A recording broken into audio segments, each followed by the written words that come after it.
I am so excited because the Step Out TV shows are back live on T2I TV.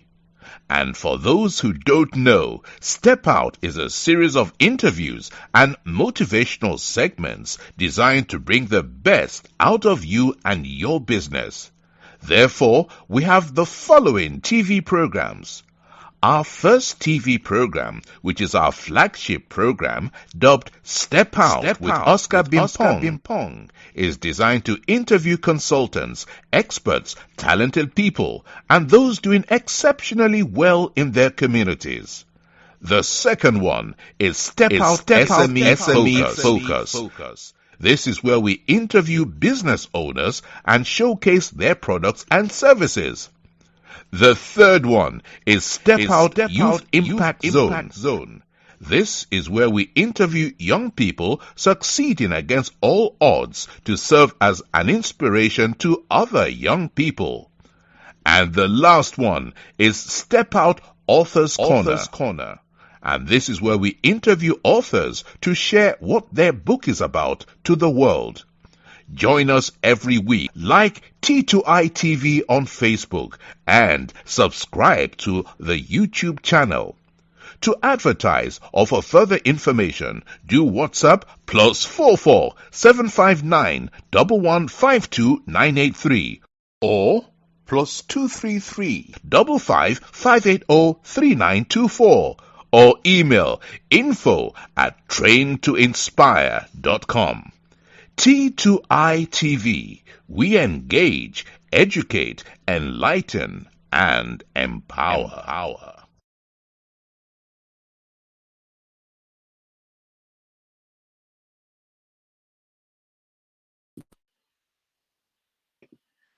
Welcome to another exciting edition of the Step Out with Oscar Bimpong show, and tonight is another opportunity for us to bring you powerful discussions designed to really help you to succeed in life, designed to shape your mind. And also, this is where we bring in experts, consultants, people doing exceptionally well with their talent, and those really working well in their communities, for them to come in to discuss pertinent discussions or topics designed to really help you to succeed. And this is what this show is all about. My name is Oscar Bimpong, and I'm always your regular host for the Step Out shows. And tonight, please, if you are watching us, we want to encourage you for you to really share this for somebody to really watch this program. And before I go on to the guest, I would like to really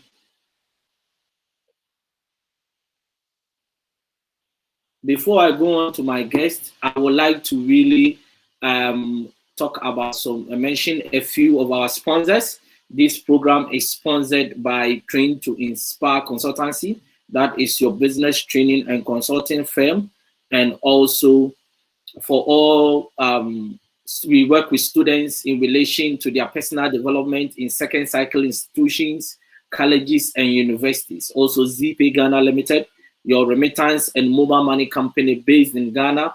They just launched their USSD code for mobile money, and that is *270#. Dial it on your phone and register for ZPay mobile money. If you want to contact any of our sponsors, their contact details are scrolling on the screen. Take them and contact them. Also, if you want to really sponsor any of our shows, you are more than happy to do so. Just take the number for T2I TV UK or Train to Inspire Consultancy and let's talk. Also, if you want to support what we are doing, you are more than happy to do so. Just take the same number and let's talk. All right, now straight to business. Time has already been spent. Sorry for being late. We don't normally work late, but we had a few challenges. That's why we are starting late. So before I want to really talk about my guest for tonight and who is sitting in the hot seat tonight. My guest for tonight is the founder of Propel Ed Scholar. She is an international marketing and communication strategist. and she is the youth empowerment advocate. She is in the person of Myrah Caesar. Please welcome to Step Out with Oscar Bimo, and you are live on T2I TV UK. Wonderful. Thank you, Oscar. And thank you so much for having me. It's such a pleasure. And I know it's been a long time in the making. And, I'm really sorry we started late. I want to lift my hand and put the blame on me. I don't want you to take the fall for this, Oscar. But, thank you so much for your patience and also for, believing in the vision that we have, at Propel. It's just such an amazing opportunity to be here with you today. So I'm just going to introduce myself very briefly. And so yes, hold on, 1 second. Before we go on, our topic for discussion is a very powerful topic that I think is dear to my heart as well. It's about young people, it's about youth, it's about everyone. And it's about how young people can really position themselves in the marketplace when it comes to their career. That is career clarity for today's graduate. And that is our topic for discussion. Now, before we go on and delve into our topic, who is Myrah Caesar in your own words? Okay, so thank you. So Myrah Caesar is, you've said all the things about my background, at least you've introduced me in that way. But, I just describe myself as someone who's really passionate about the youth and also working with students. And, hopefully through the conversation today, I'll get to unpack a little bit of that. I'm the founder of Propel Ed International. So we are a UK and a Ghana-based organization. We work with African students and graduates who want to basically excel and soar in their careers, in their education, and also in entrepreneurship. Our belief is that Africa can actually solve a lot of its problem if we can develop our human capital. The problem we have as a nation or as a continent is not really a lack of resources. It's just a lack of the capital, the human capital, to really pull those resources out of the continent and to make us as great and as amazing as we know the continent can be. So that's where my passion has been. Myself, I've also had a lot of struggles in terms of, this whole career thing.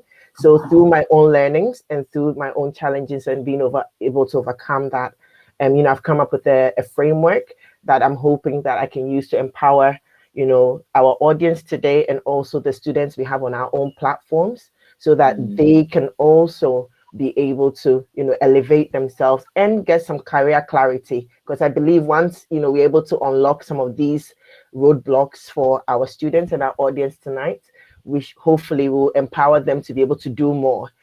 So I, that's just a little bit about myself and about, who I am. And I'm based in the UK, if I haven't mentioned, and, I live here with my family. So yes, that's a bit about Myrah.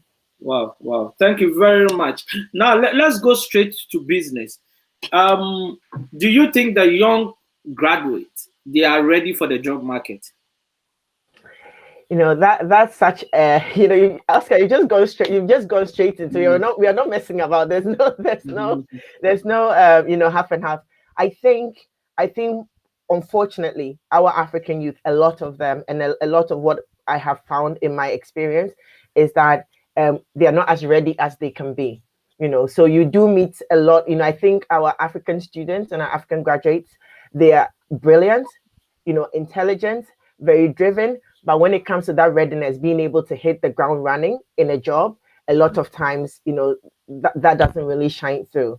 So I'm hoping that we can basically give some skills and some tips today that can help. So I think the short answer is not as good as it could be. So what is actually the problem?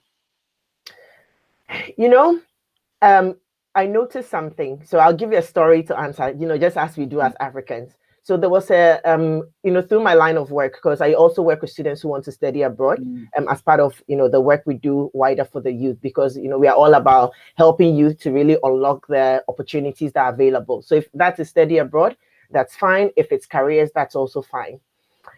I was speaking to one lady who was in Russia who contacted me. and she wanted her child to find a school. And this lady contacted me. She was very like, it was very urgent. Can you do this for me? Can you do this research? Can you do that? So I started doing the research and all that. And I was like, you know what? Let me ask her, how old is your child that you're, doing all these arrangements, so we can see what our timelines are. And her son was 10 years old.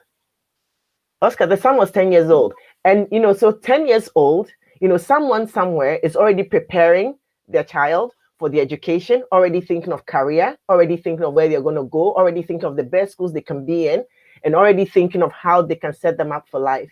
Whereby I find that in our, where we come from, I never had any career counseling until I got to the US, where I did my undergraduate. So you're talking, maybe 18, 19 before I actually had proper career counseling, because where we are from, it's, a parent telling you, oh, I think you'd be a good doctor, I think you'd be a good lawyer, I think you'd be a good judge, or whatever it is, or engineer.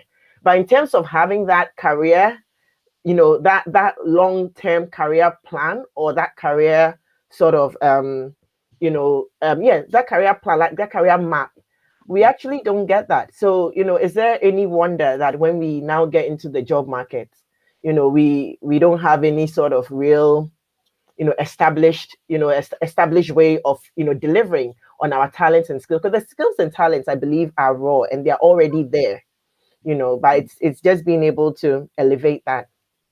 Yeah, so it's more about the planning, right? But do they acquire the right skills that will enable them to really survive in the marketplace? So that's also one of the things I'm hoping we can touch on.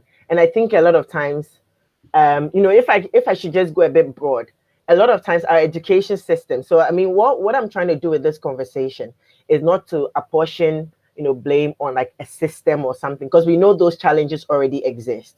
And I think with like you, Oscar, a lot of times when I listen to your programs, you always put the onus on the individual, because at the end of the day, the government can be there, but we have to empower ourselves. We have to work on our minds. We have to work on all these different things.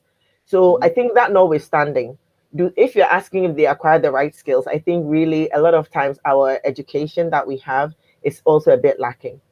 A lot of times it doesn't really address the issue that is in the industry. It doesn't address the challenges that we are finding that the employers have. So, I have taken on people, or maybe you might have seen in your experience, where, graduates come in and they're not quite up to the task or up to the job. So it takes a lot of training, train to inspire. It takes a lot of training to get people up to speed, because we are finding that a lot of times the tertiary sector is not actually meeting that need that employers have. So people come with a lot of book knowledge, but maybe not always the sort of like the practical knowledge it takes to implement some of the things that employers would like to see in the workplace. Do you think that is the reason why some don't get jobs for quite a long time? Because a lot of young people can stay at home, especially in Africa, for maybe 3, 4, 5 years before they get a job. Do you think that is the problem, or do you think they actually not really passionate enough in terms of getting a job? Oh, I think that's part of the problem. But if you think about it, Oscar, I'm yet to hear of a lazy Ghanaian or a lazy Nigerian when they travel. Like we live abroad, and most of the people I meet, through work, through networking, who are Africans, who are in that space, sometimes they're the hardest working people. They excel. A lot of times when you look at all these, government bodies, you look at all these places where, big decisions are made. There's always an African somewhere who came, from their own background, and they've entered into an industry where you think they could never break through. There are a lot of examples, Oscar. So I think that sometimes it's actually not that the youth are lazy. I don't believe at all that the youth are lazy. I don't believe at all that they're not talented. I mean, there are a few I come across, I'm like, wow, like the raw talent is there. But I think it is just that shaping, the kind of shaping that you do, the kind of, training that is needed, the kind of that practicality that is really missing. Because again, if you put any of our counterparts from other countries in the same room, we can excel. We can definitely excel. So I don't really believe that it's maybe laziness or lack of lack of trying. I think it's just a bit of lack of direction. I think, and I'm hoping that we can unpack a bit more of that this evening. Now, you're talking about shaping or trying to really help them harness their skills and all that. Yeah. But do you think, because this is more about personal development, yeah, do you think the youth have really aligned? Do you think their priorities are even right? So, for example, when you look at like a program like this, most young people will not come and watch this program, but they are more likely to watch a comedy. They are more likely to watch somebody who is insulting another person. So, do you think that even their priorities are right, though they don't have the requisite skills that they need to survive in the marketplace? And if it is about personal development and it means it is about them personally, do you think they are ready to even learn to really acquire the skills that they need for them to fit into the marketplace? I think it's a very loaded question. And I want to believe in the best and the goodness of people, because, once I feel old saying this, but I was a youth once, or maybe I'm still youth, I don't know. But, I've been at that stage. And I think it's very easy to get demotivated when you don't have direction, So it's let's put it this way. I find that when I have something very tough to do, sometimes it's easier for me to watch Netflix 1 hour. I'll say, I don't have time at all, I'm very busy.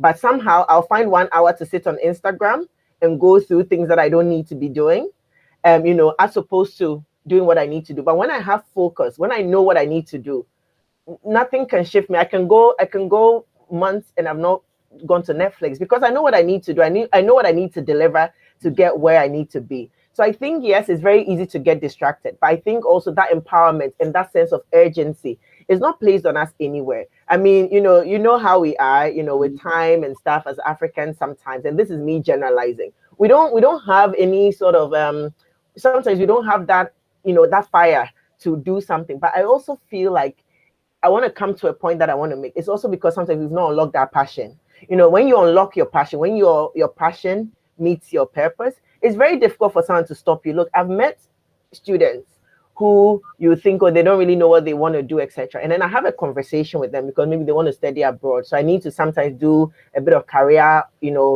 understand why they want to study what they need to study. And once you're able to unlock that, nobody tells them to even bring this document, bring that document. They are so motivated and they are so, passionate, and they're like, Myrah, look, I'll bring you my documents next week. And next week, before you even open your email, the thing is there. But don't you think that is because it's about traveling? I think all of us are looking for better opportunity. So I think a little bit could be because of traveling. But I also believe that, so far the people I've met, someone like you, Oscar, a lot of people I've met professionally who are very driven, are the ones who really know what their passion is. They are, look, they'll do it for free, let alone paid. They'll do it for nothing. I've met doctors who, obviously everybody has bills to pay. So we are not trying to dissuade from that. But, I believe that when you're able to unlock that sort of passion, a lot of times the motivation comes, the discipline has to be learned and built, but it comes. But I think this is where I stand. For example, if you are doing a conference, right? Yeah. So I have a friend who organized a conference, and this top business guy from Ghana who is doing exceptionally well. And this guy was the speaker, and nobody turned up. They did the adverts they have to do and all that. Now, what I'm trying to say is that if you need help, you must accept that you need help, and that is the only way the help can come. Now, if your priorities is wrong, so for example, to learn about leadership, they don't teach much about leadership in school. When you get out of school, that is where you have to find your way to really know how leadership works. How to build your attitude and character is not taught in school. How money works is not taught in school, right? That is your personal duty to learn those things, right? Now, in terms of priorities, I want to really reiterate that fact that young people that don't have the requisite skills for the marketplace, instead of investing their time in such areas to develop those skills, sometimes are not ready for that. So how do you bridge the gap? Yes. So I think that you're so right. And I think sometimes it's knowing I think that there's there's this circle, and I think we've posted this on social media or one of our platforms once.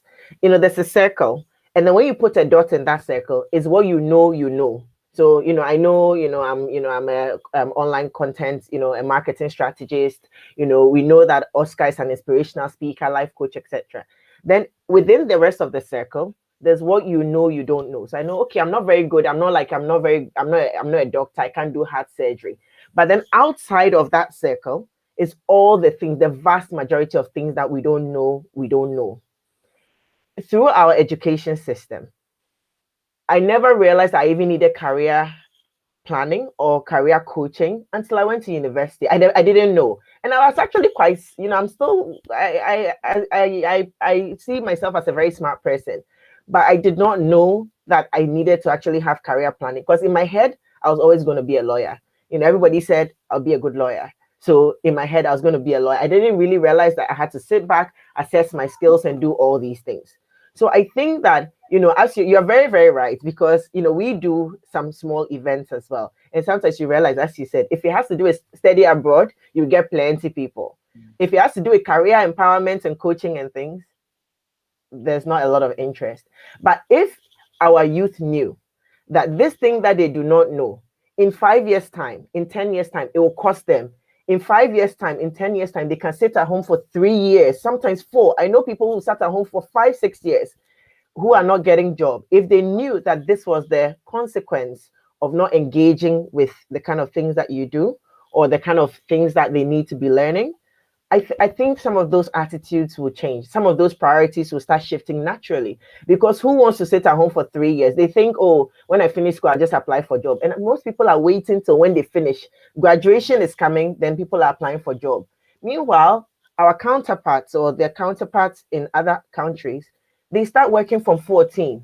So by the time they're 18 or 19, they can show 5 years experience with transferable skills. These are skills that maybe they worked at McDonald's, but just customer service skills, managing their time, being able to, like lead themselves, and all that.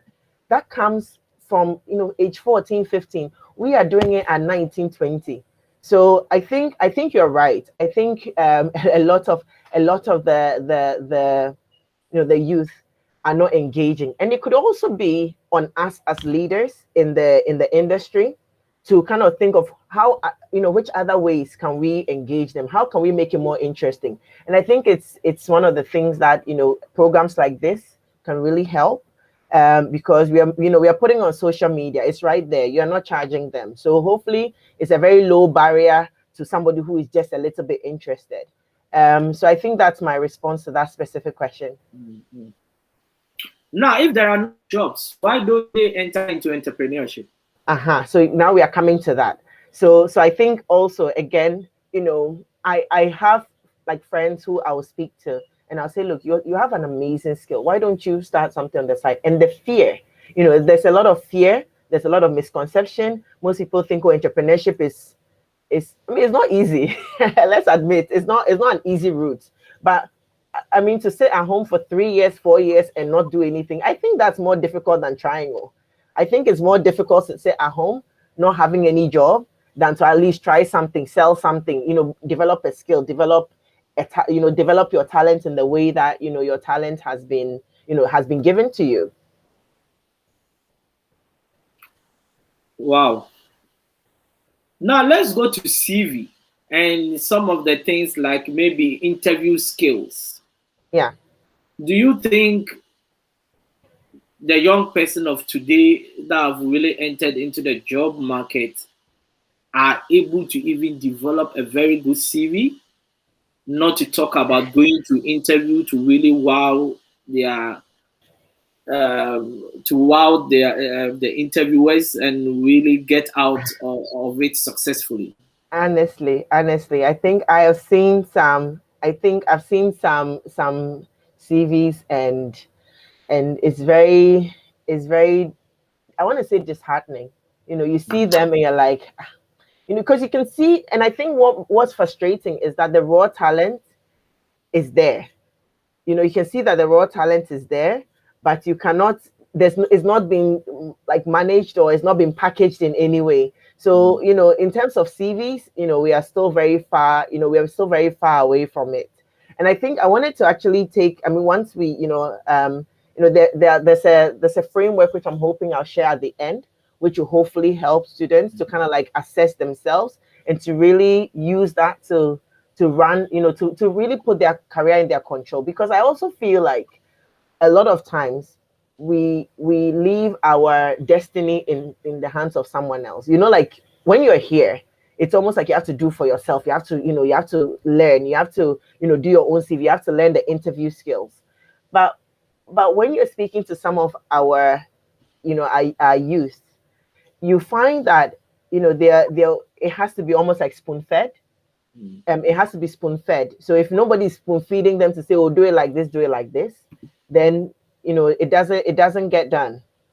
So I think when it comes to CVs, hopefully, Oscar, you have some tips, because it's very far. If you look at what the industry is asking for and the kind of CVs, I am yet, and I know this is a very bold statement, but I'm yet to actually receive a CV on my desk that will go like, wow, like this is amazing. Normally, I might say something is amazing when I'm looking at the skills of that person, because I'm trying to fish out those skills. But for a manager who is getting 200 applications a day, or somebody who is getting, so many, every week, a lot of the CVs that we have, I don't even think that we have. I mean, again, the system doesn't do any career training. So, we can't expect our youth to then have, we actually, YouTube has a lot of information. And Oscar, you have a lot of information, and you have a YouTube channel as well, T2I TV.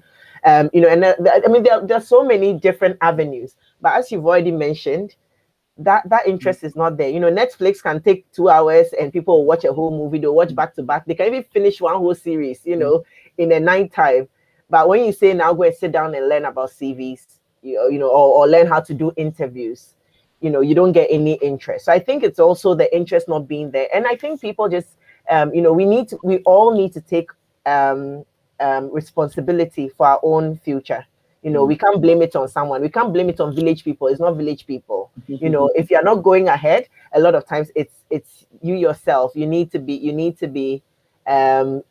really be looking at yourself. You can't be looking at someone else. Yes, the system might be a bit dodgy. The career coaching might not be, we might not be getting any career training, etc. But at the end of the day, it's on us as individuals to progress, to propel ourselves. Yeah. Do recruiters now look at social media when recruiting? Absolutely. Because the reason why I'm saying that is that you see some young people, I will say that, I have to be careful with my choice of words. Some young people, sometimes when you look at their comments on social media, what they post and what they engage in, it really reflects on their character.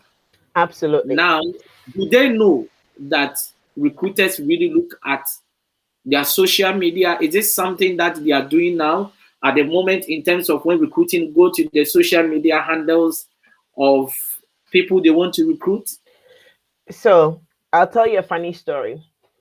So my husband obviously works in the UK, and most people think, oh, someone will just go onto your, I don't think a lot of the youth realize how much social media plays a role in being recruited.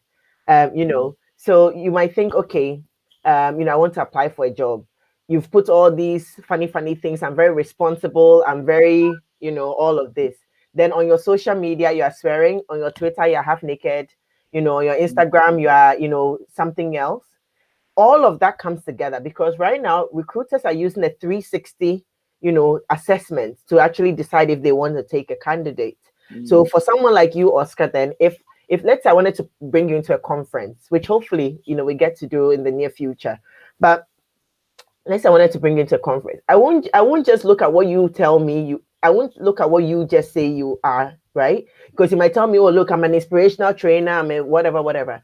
But I, on my own due diligence, will come onto your Facebook page and see, this person, is he legit? Is he, what is he saying? What is he talking about? Is he talking sense? Which of course you are, but we want to check.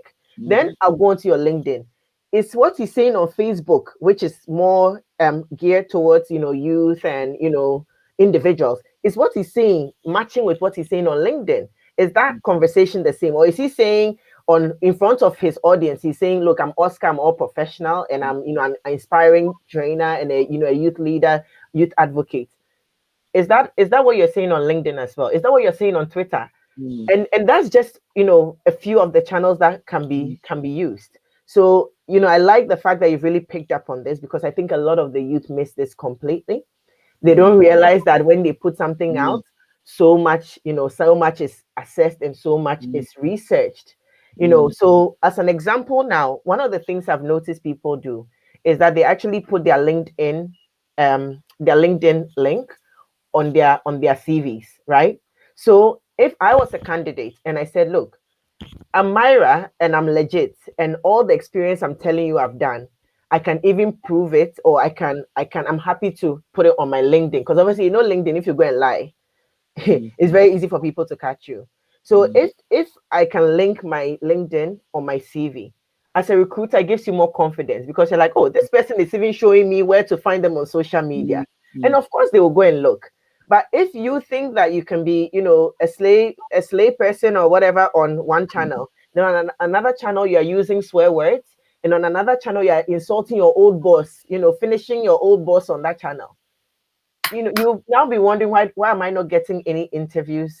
Any interviews, because your CV might look okay, but when people go and research you, they realize that this person is not as legit or as honest or as they're not a leader. They are not the kind of person that they say they are. So I think the youth have to be very careful in terms of what they post on social media, and you need to really package yourself in a way that you want people to address you. And I think as a minimum, you need to have a LinkedIn profile.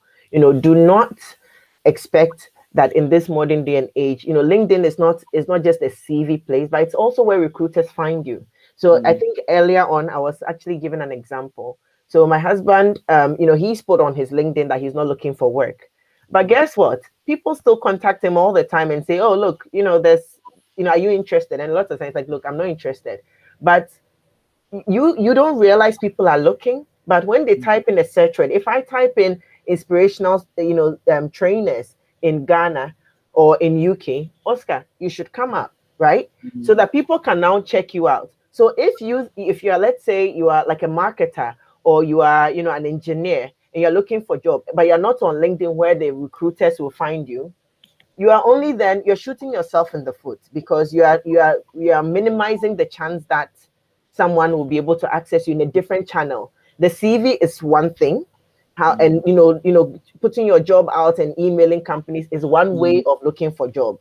But there are so many other ways. And I think that's also one of the mistakes that hopefully we get to talk about, the youth not using the channels available to them. For them, it's like, praying. I know people who pray more about getting job than actually even go for interview. If you call them and say there's interview, they'll tell you that, oh, please, this afternoon I have prayer meeting, so I cannot make the interview. And I'm like, oh, are you praying about job, or are you not praying about job? Because if you're praying about job, you better be at that interview. Because God, you can access him, and he's always with you. You don't need to scorn or scoff at the opportunities you have, because you're too busy praying. But that's also another point. I think that's even a whole conversation. But what of if somebody, because some people use fake accounts, so if you want to search them up, you don't get them. And also some people are not on social media at all. Is there any disadvantages? Absolutely. Because at the end of the day, if you are, hopefully we get to talk about the entrepreneurship bit. But if I'm looking for a job, the onus is on me to make myself presentable. So yes, having a private account is completely fine. And I think, if Instagram is private, etc., that's fine. But again, at a minimum, you need to have a LinkedIn. Because if I am an employer and I need to see if Oscar is okay for my business, I need to be able to find you. And I know the old school thinking might be, oh, but it's not by force. And it's true, it's not by force. And also remember, it's not by force for the employer to hire you. So you can do what you want. You can decide, oh, me, I don't play by these rules. I will not have any way for them to find them. If they don't like my CV, they should go and do whatever. Okay, then you do what you want to do. But the employer is also at liberty to not choose you and choose Oscar, because Oscar, they can see that, oh, okay, this guy is correct. This guy has, he's done this the trainings he said he's done, they are there. On your LinkedIn and even on your, your Twitter, you can be showing some of the certifications. If you're saying that, okay, I'm a youth advocate. So I have a lot of students who say, I volunteer in this, I volunteer in that. You need to be showing some of those things somewhere for people to find, because you can't just make claims that you cannot substantiate. That is also what makes it difficult for employers to really have the faith and the trust to actually, to engage people. Because I think what I want to just make this point, the mistake that a lot of people make, or a lot of us have made, I know I have made this before, is sometimes we forget that the companies, they want a good worker just as much as we want a good job. So if you're a graduate and look, you're praying, I really need a good job. Trust me, there's a boss somewhere who is also praying, I really need a good worker. No boss wants to bring in a worker who cannot do the work. And you also want to go, and you don't want to go and be in a place where the boss is not a good one. So it's all about fit, and it's all about being discoverable. So to go, just to go back to that point again, if you decide not to use the social media channels, that is really on you. But if somebody else has used all the channels and they are really presenting themselves in the best light, CV is on point, work experience is on point, they are really showcasing how they've done community engagements and community work. They have pictures of, how they've gone to donate here and do all of the things that they say on their CV, then they are probably more discoverable and also more desirable. So really, it's not by force, like I said. It's not, you don't have to do it. But if you are looking for a job in the 21st century, and I'm assuming a lot of the graduates who are listening to us today, or the students, are 21st century students and 21st century graduates, then you need to bring your career search or your job search into the 21st century. Don't leave it in 1999 and say you will not be on social media. It's nobody's business. So yeah, I think Wow, that's the wow, point I wanted to make. wow, wow, wow, wow, wow. What is the mindset that graduates should have going into the marketplace? Okay, so now you're coming to the place where I know, Oscar, I know you're the chief mindset. When it comes to mindset, you are chief. But I think I want to use my example, because I was talking to a group recently. I was doing a little training, and I wanted to talk about purpose, because I think a lot of times we approach work, etc., from a point of lack. Like, oh, me, I just want some small job. And if I get that small job, I'm okay. But you realize that you enter into that job, and in no time, the job is annoying you. Everything is irritating you because it's mismatched. It's not aligned. So I think really, I really hope that through our training and through the work you do, through the work I do, we can bring students and graduates to a point where they realize that really our career is part of our service on this planet. It cannot just be what I need to eat, because as for food, even if when you're not working, you eat because you're still alive. So there's food, as for food, you eat. But I just want people to realize that it really is about purpose. It's more than just eating. And I said at the beginning, if you can find your purpose, it aligns with your passion, you do things in a very different way. You will not get easily derailed by one rejection, because look, if you're applying for jobs, you should expect, you apply for 10, maybe only one will contact you. But if you're doing it just because you're hungry, then you give up. You say, oh, this thing is not working. Then you will stop. Then, another maybe 6 months, you try again. But if you're going in knowing that, look, my purpose is to save people's lives through my, by being a doctor. My purpose is to help other business people to progress. My purpose is to help students who want to, better their career and their education to get where they need to be. My purpose is to transform Africa. You won't give up. You'll be fueled in all the ways, to really make that vision come true. And I think importantly, there are three things that people need to realize when they are looking at career. One is you have a role to play for yourself. And I think we've touched on that already. Then another is other people have a role to play for you. meaning, Oscar, we are talking today because you've allowed me to come onto your platform, which I am also very grateful for. And other people on your journey will support you. But importantly, the third thing is you have a role to play for others. It's all about service. Leadership is service. Propelling is service. If you are in just for yourself, you won't get far. You won't get far. And I think that the mindset and the attitude we need to have is one of service. Can you imagine, Oscar, if I gave my best to the people I came across, and they gave their best to me, and you gave your best to someone, and that's how we that's what we all did. What an amazing environment we would have for business, for education, for entrepreneurship. What an amazing environment that we would have if everyone realized that, look, my purpose here is to really serve others. It would be unstoppable as a force. It would be unstoppable as a nation. It is that hunger. It is that, only I have to eat. I have to eat. I have to take care of me. Is that attitude that really a lot of times brings in, a lot of the troubles that we have. So in terms of mindset, I think it has to be one where people are really pushing to really discover their own purpose, and it has to be one of service, and you have to be unrelenting, because you and I know, Oscar, it can be very challenging. It's not the easiest. Wow. That's kind of good revelations over there. Yeah, but I think I want to ask, do you think our careers mostly are aligned to our purpose? No. So I think that's where I mean, it's a short answer for, I don't even want to do, I think the short answer is definitely no. I read a stat that said 75% of adults hate their jobs, Oscar, meaning that when you're walking on the street and you meet 10 people, about 7 to 8 of them hate their jobs. If you hate your job, how can you perform at the maximum? It's impossible, because you can't even bring your whole self. That is how, you can't give your whole self to something that you hate. It's very difficult to do. It's not an easy thing to do. And I would challenge most people who say they can. I would like to challenge that. So I think because of that misalignment is where I get passionate. As you can see, I get really passionate because I realize that, look, people don't realize, because I nearly had that disaster myself.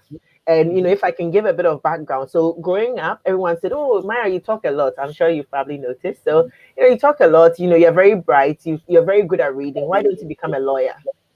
I mean, in Africa, there's only three or four, three or four careers. You're either a lawyer, an engineer, a doctor. If you're lucky, they might add banker or something. But really, it's like, those three careers. Every parent is really passionate about their child being that.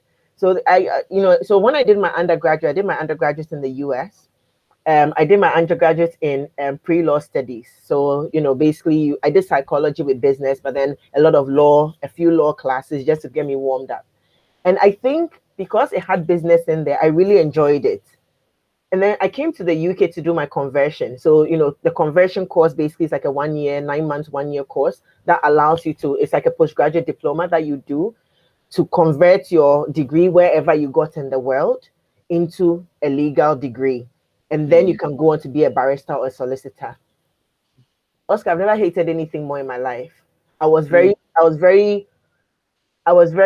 miserable. I was very confused. And for the first time, I'm a straight A student, or maybe A and some small B. I hardly see C's. But for the first time, I wasn't even passing. I wrote one exam, and I think I wrote 7 courses, and I had to resit 3 of them. It's never happened. I had to, and it really made me start questioning myself, because I thought, I was very confused, because I was like, this is not me. Like, I was putting in my everything, but it just wasn't clicking. And I realized that, look, if I go and do this law thing, this thing that when I'm getting A, there are things that I can read. I'll just go and write an exam, and I'm topping. And this one, I'm reading, I'm studying, doing extra, and I couldn't even figure it out. I realized that, look, I have to now call my dad and say, I can't do this law thing. But the painful thing is, I'm saying I can't do law, but I didn't know what I had to do. African parents will ask you, so if you don't want to do law, okay, what do you want to do? And the answer was, I didn't know. And it was a very tumultuous time to try and figure out that thing. So I think that a lot of people are maybe a bit, it takes courage. I was telling someone, it takes courage to follow your passion. It takes courage to have that alignment, because somebody else will have a vision for you that you don't have for yourself. And if you can't get to the point where you can voice it, you realize that now you're a doctor, but you actually always wanted to be a musician, or you realize that you wanted to be an artist, but you are now, you are being forced to become a lawyer. Or you realize that you would have been amazing at marketing and strategy, but you would have been a lawyer sitting in a chamber somewhere and confused. Because I believe that if I was a lawyer, I probably wouldn't be the top of my field. I can't give my 100% because I wasn't even brilliant at it, even just doing the studying. So I think that's where the misalignment comes from. So a lot of people really have to have that alignment. They need to sit back and really look. And I know I'm talking very passionately about this because I have been there. And I'm not saying that I figured the whole career thing out, because again, career is a journey, it's not a destination. A career is lifelong, up until, you just go through different stages, you meander differently. So at some point you might start off as a coach, you might end up doing something else, you might end up building a university, you might end up, running 4 or 5 different businesses. But it's not a one place, it's not a one place. You don't basically say I have a career, because even doctors, they change. You meet a doctor, the junior doctor, then they become, maybe resident, they become this, then they become consultants. Then some of the doctors, they become speakers. So, but it's all the same career, but it's based on that core skill that they have that runs through. But I think what they teach us a lot of times is, okay, you, Oscar, you're a speaker, and that's it. But what if you have plenty talent? How do you navigate that? It's very difficult to just throw that away, because you have to be able to understand all the skills and talents you have.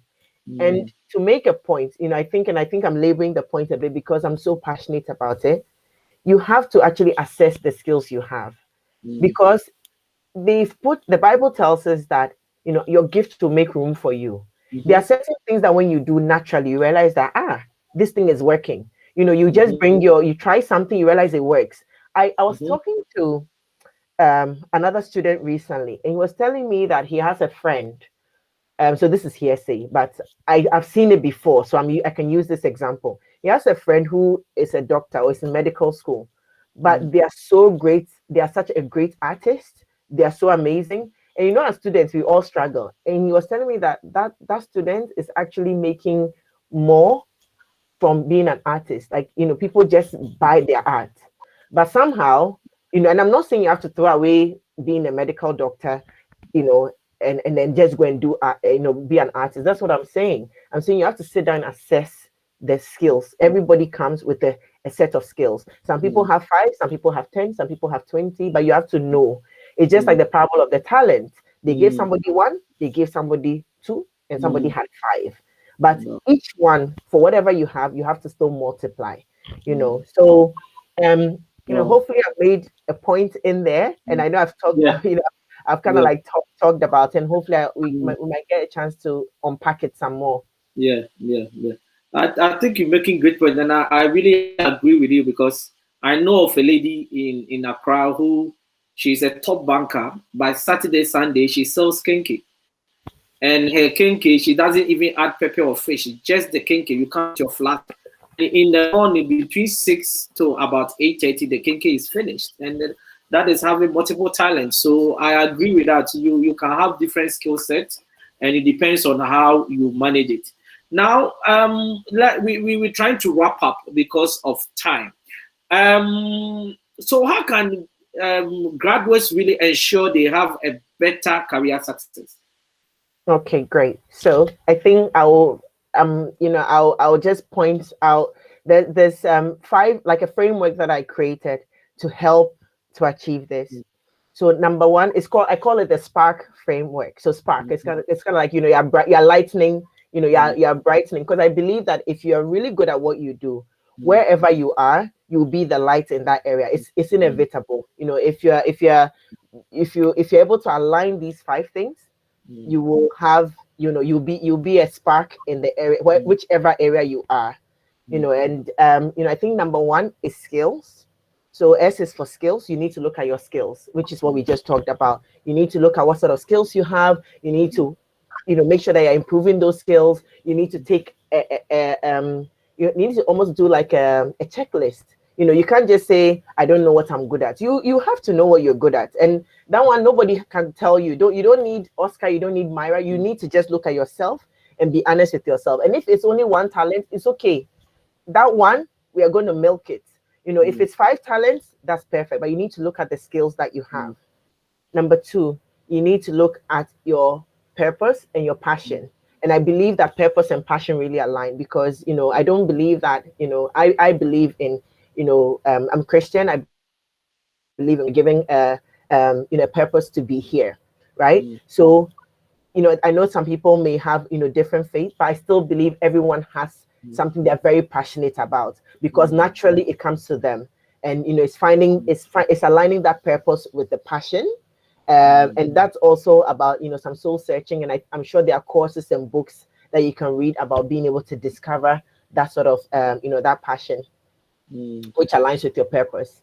Then number 3 is you need to look at your actions, because a lot of times what people don't look at is what they are doing. Oscar, you mentioned a very good point. Somebody would rather sit on Instagram for 2 hours, but they will not attend this session that can change their whole trajectory.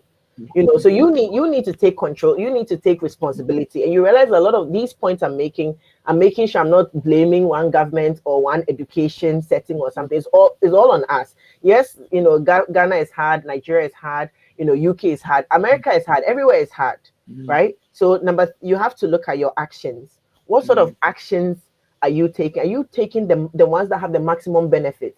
Are you wasting 2 hours on Instagram and Netflix and saying that, it's hard? If I tell somebody, let's jump on a call, my internet is not good, but they can sit on, they can watch YouTube funny videos. That same YouTube can teach you how to invest.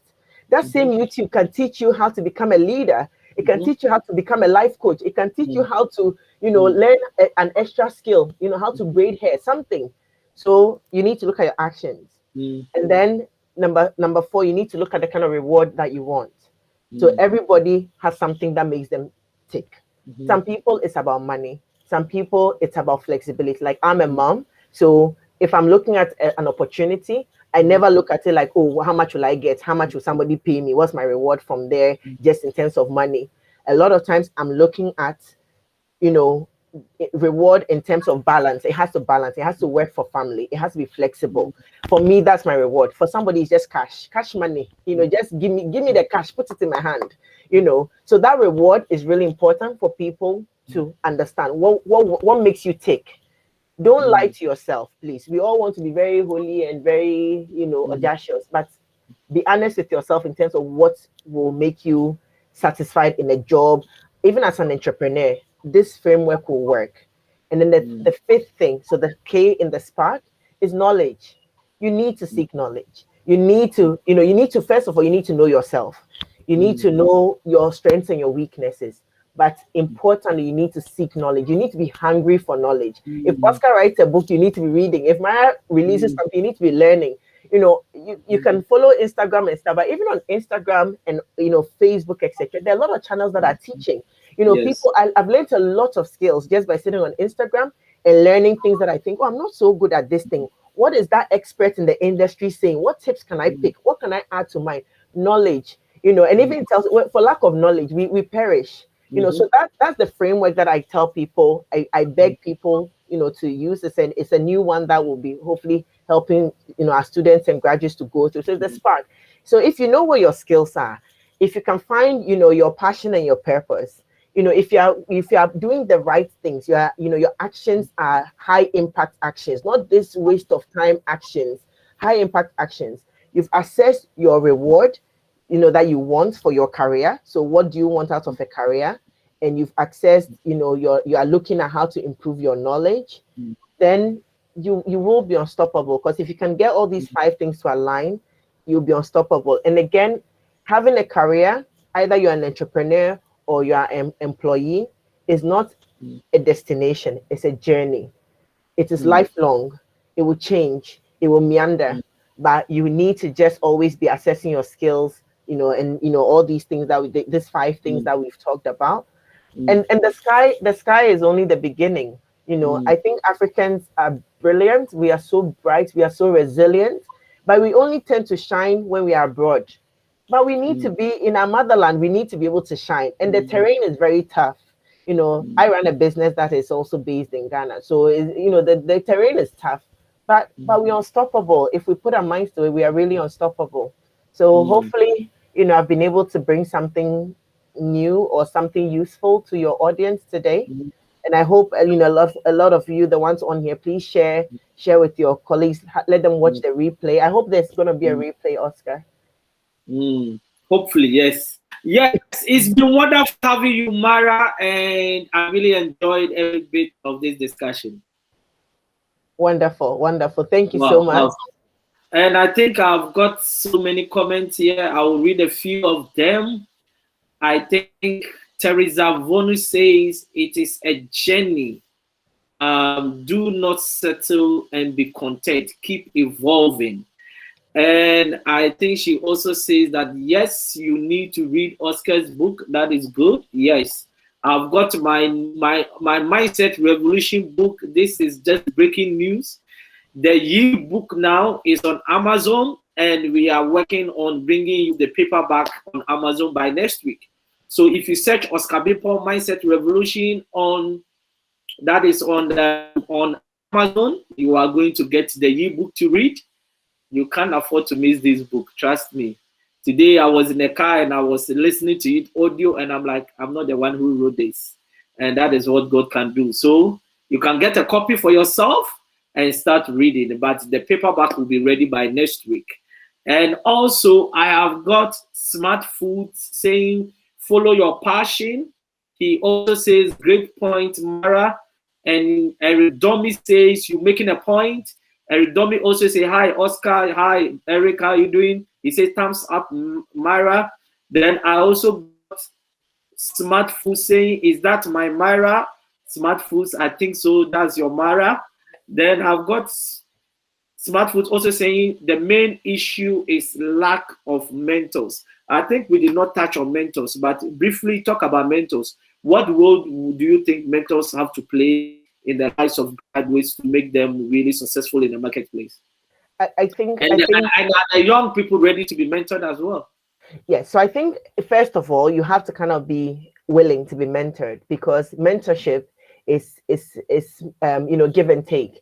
I read somewhere, because a lot of mentors, we go in thinking, okay, that mentor is gonna save, it's a savior. No, mentors do it so that they can develop as leaders, and then as mentees, we are there to be coached.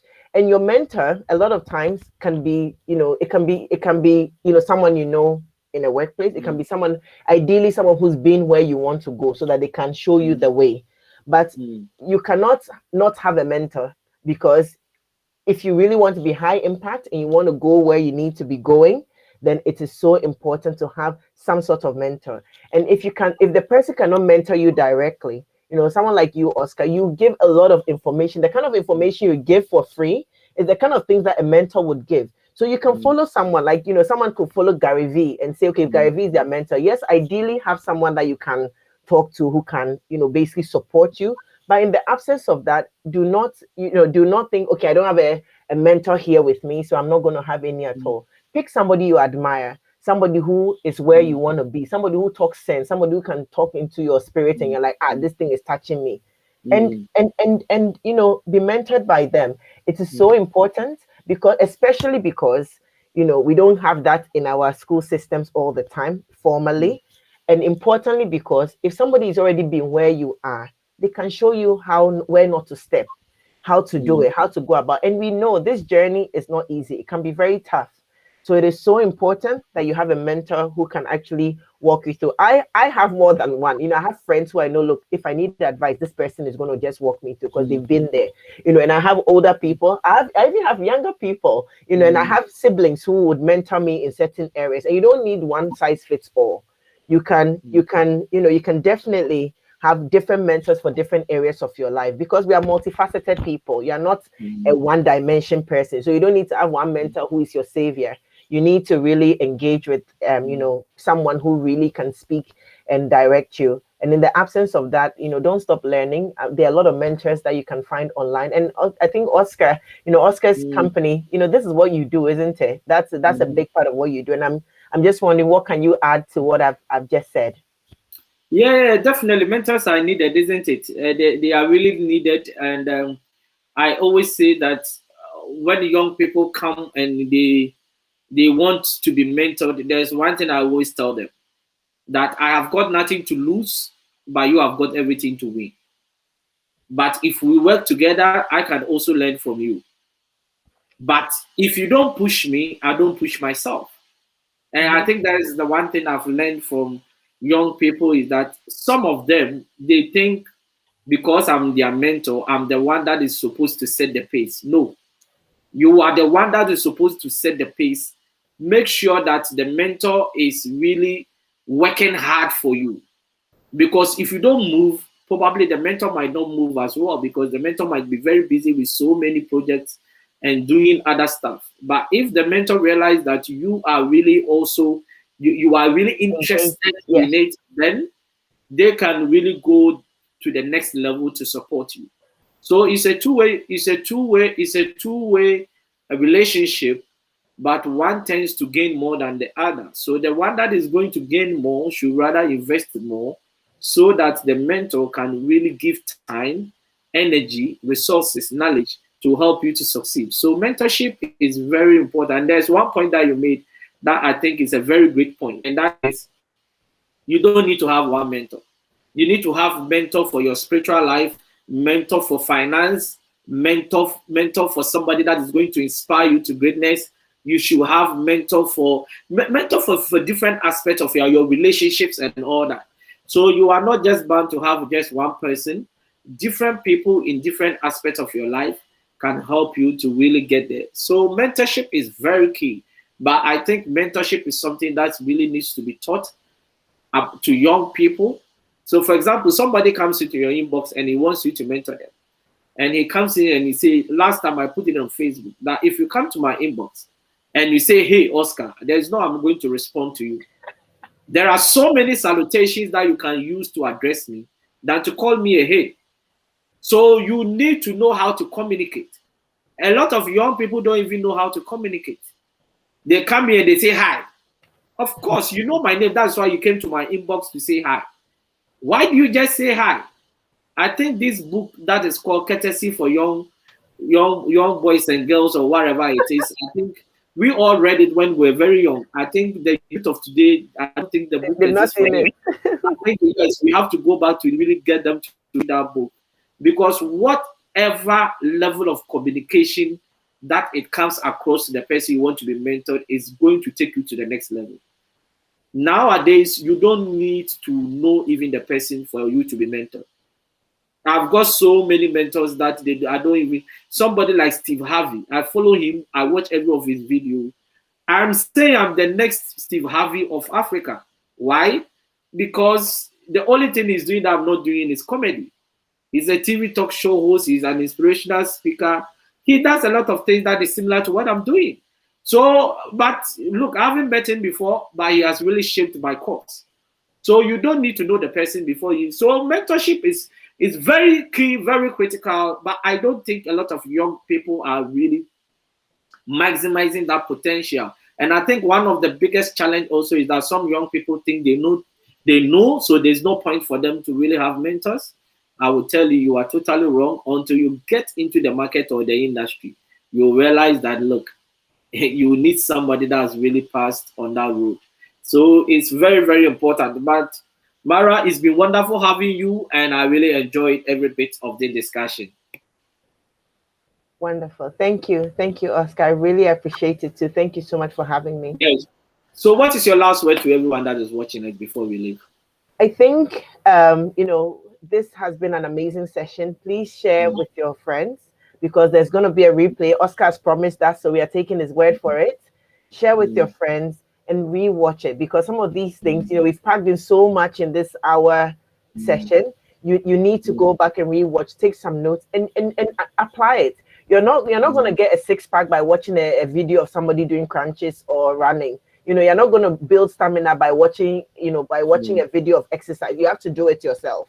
So apply the things you've learned. Even if you only agree with 2 points, apply those 2 points and go and look for the rest of the points somewhere.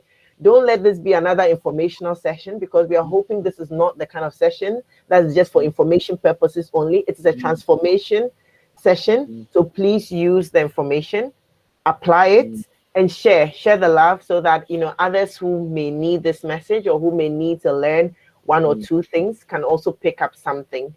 So that's my message for everyone. Thank you very much. And I want to thank everybody that really spend their precious time with us to really join us. Today is Saturday. On Tuesday, we've got another powerful session for you. Tuesday, I've got 2 young people, one from Gambia and another one from Ghana, and they are going to talk about youth matters. Tuesday is dedicated for young people on the continent of Africa and in the diaspora. What we do is that we are giving the young people a voice. Platforms in Africa don't give young people the platform. Some of the few platforms they give them is about entertainment. And when it comes to educational platforms, there's not much. And this is why we have created this platform where young people come in to share knowledge, share their stories, and really talk about pertinent issues that are really affecting them, to inspire other young people. Because some young people have given up on the continent. Some are dying on the seas thinking that, look, there are no opportunities in Africa. But trust me, against us, there are young people that are really thriving and doing better. And these are the young people we bring on the show for them to really come and really inspire other young people. That, look, you might think it's worse, but for us, against all odds, we are really working hard to really make sure that, look, we become an example for others to follow. So you can't miss on Tuesdays. If you are watching here and you are a mom, this is the kind of program you should encourage your young people to watch. These are the kind of, because they can be encouraged because they saw another young person who is doing wonderfully well. So it's been wonderful having you. We are here every Tuesday, Thursday, and Saturday, 8 p.m. GMT. Don't miss it. And if you are watching us for the first time, like our page and subscribe to our YouTube channel. And always join us. Trust me, we have had enough of the comedy, enough of the entertainment, politics, and sports. It's time for us to seek knowledge, because we have been complaining for far too long. But the solutions are in some of these discussions that we are having. Thank you very much, and I'll see you guys Tuesday, 8 p.m. God richly bless everybody, and thanks, Myrah, for your time. Thank you. Bye.